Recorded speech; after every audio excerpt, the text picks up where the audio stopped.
salt in the chin? It's wisdom. Right time, it's wisdom. You know, It's probably all Chaz, isn't it? Exactly. A little salt and pepper. A little salt and pepper. So what's up? Good? Yep. We'll start off with Chaz, just talking about his development. What does he have to do to continue to make strides this year? I'll just continue working. Chaz had a good offseason. He put in a lot of work. He worked on his one-on-ones. He worked on his intermediate game. A lot of people think that Chaz can just stretch the field vertically, but he took a lot of pride this summer and just working on just the whole route tree. How hard was what he did at the time, switching with such little, I guess it was almost in fall camp when he decided, when you guys switched him over to receiver, there wasn't a lot of practice there. Now he's had a full year and a full off season. I mean, how much better prepared is he going into this season for that wide receiver spot? I think just like any other position or any other person on the team, I mean, you're a year better each year. And, obviously the transition is hard for anybody. But, Chaz, he put in the work. He was in the classroom. He studied it. And obviously it paid off a little bit last season. It seems like in the Fiesta Bowl, you guys found maybe a couple different ways to get him the ball. When did his role kind of start to maybe expand? It dates all the way back to last year in fall camp. I remember we were sitting here at this time last year, and Chaz was running full speed every day. I never seen anybody run the same speed, through a month full of camp. And we all know how strenuous that is on our legs. So, and he continued getting consistent. He continued making plays down the field. And, when his number was called, he made plays. And when you're making plays, more and more opportunities are going to come your way. When you look back on how effective he was getting down the field, what do you credit that to, I guess? I credit that to him. I think the good Lord has blessed him with speed and and athletic ability to be able to stretch the field vertically. And, obviously just to be able to make the play down the field, too. There's a lot of guys that play this position that can stretch the field, but, don't finish on the football. And Chaz has shown he's able to finish on the football down the field. What have you seen out of your guys so far with camp going on? Who's separating themselves from the pack? I think, this is a group, man, that is, it's pretty cool to coach a group of guys that they got experience.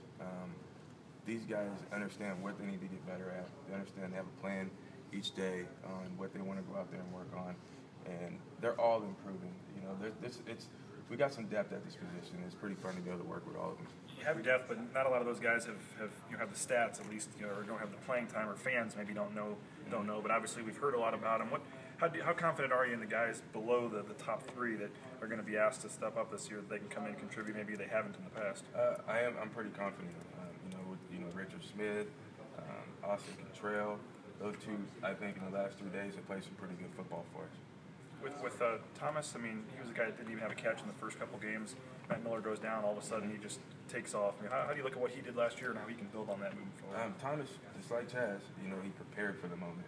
And I think as a coach, that's my job, is to prepare him for the moment. And so when his number was called, he was ready for that situation.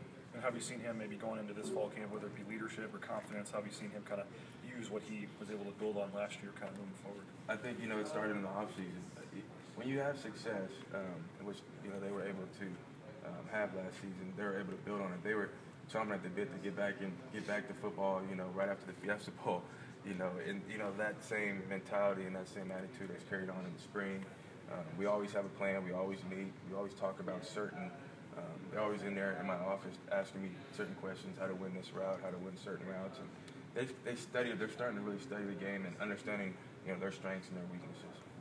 Has this been a fun position for you to coach here so far? You kind of had to develop a lot of guys. One guy you probably would have leaned on would have been Matt Miller, but then he gets injured early. And, Shane's kind of always been around, but a lot of guys you've had to develop so far in kind of a quick frame of time. Well, I love coaching wideouts. I was one. So, yeah, it's been pretty fun. I always, having a room full of 14 guys. And, when Matt did go down, Matt was still around. Matt's, what people don't understand about Matt's strength was being a leader and coaching other guys up.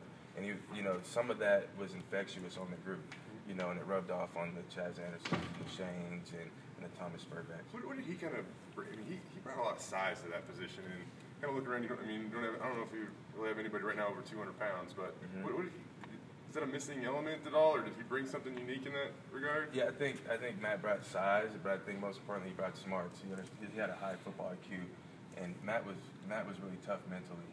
And you know, in the room now, I think we do got some guys with some pretty good size with the Cottrells and DJ Dean that can be able to do some things with us. Some things for us with their body size. How's Dean doing? Dean's doing good. It's good to see him out there healthy, running around with a smile on his face.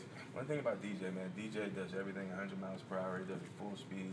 He understands the offense. He understands what all the receivers are doing in the offense, which makes him more valuable to this offense. You mentioned Rick's. Go ahead. I was saying, has his patience been kind of tested at all? I mean, he redshirted and he's just kind of been dealing with injuries ever since. I think you know we all kind of go through patience in this game. You know, for some it takes longer than others. DJ has, I think, most importantly, he's worked on his mindset of the position and understanding his role and what he's going to be able to do for us. You mentioned Rick Smith. Obviously, he had an interesting last 6-7 months. Where's he at, and do you expect him to be a guy that's going to contribute for you guys? I do expect Rick to be a guy to be able to contribute for us. His mindset, it's good to see him back out there playing football. And he came out there day 1, day 2, and he's back at it. He's being Rick. He's funny. He's smiling. He's running fast. He's making plays. So it's good. It's good to have him around. Sorry if someone already asked this, but you got the 3 starters back that everybody knows, and then a whole bunch of guys that people haven't seen. Can you tell us a little about those guys and what they bring to your group? Maybe some of those extra guys we're going to see this year. Yeah, we start with DJ Dean. Like I was just saying, DJ Dean, he's a guy that can, that can play all the receiver positions because he knows the offense inside out. Then you got the transfer kid, Austin Cottrell, who's made plays the last 2 days of practice. He's a bigger body type guy who can run and catch, a big physical kid.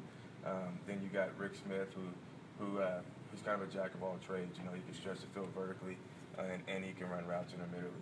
AJ kind of in that mix. AJ. One thing about AJ is AJ catches the ball. He's got these big old hands, and he does a big body. He's able to catch the ball.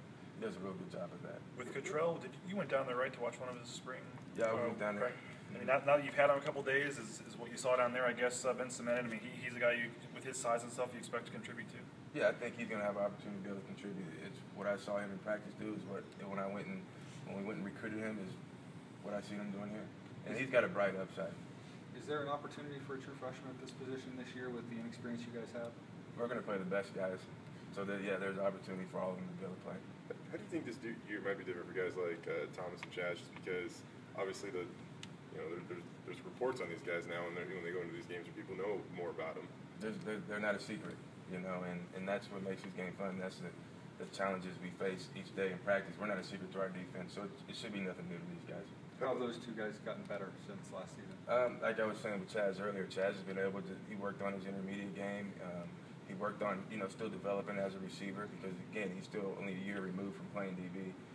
Thomas is working on some little technique things at the position, and he's improving in that.